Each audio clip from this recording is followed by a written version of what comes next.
The whole character gets framed by character trope is another painfully lazy offshoot of the already exhausted gets grounded formula.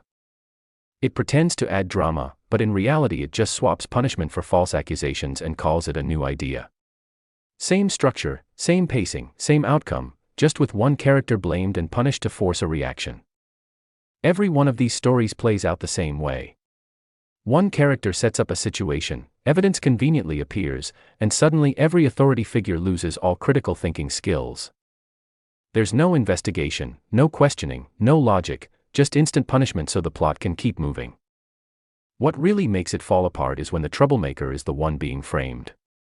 In those cases, the story desperately wants you to feel bad for them, even though they've caused so much chaos beforehand that the punishment feels deserved anyway. The framing barely matters because the character already built a reputation for non-stop trouble, so the consequences don't feel unjust, they feel inevitable.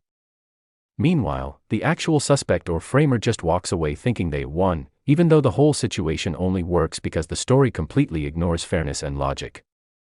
Sometimes the story tries to raise the stakes by having the framed character chase the real culprit, but then it gets even more ridiculous. The victim is suddenly stopped by some authority figure, usually a teacher or adult, who seems to hate the character on a personal level.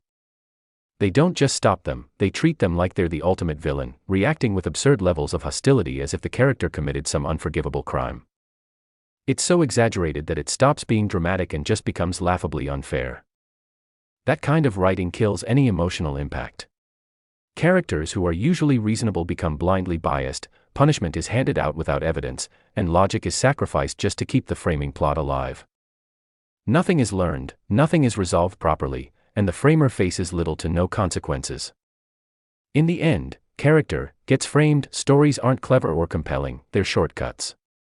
They rely on forced stupidity, exaggerated authority figures, and recycled drama instead of real conflict or meaningful storytelling. It's not tension, it's just another worn-out template pretending to be deeper than it actually is.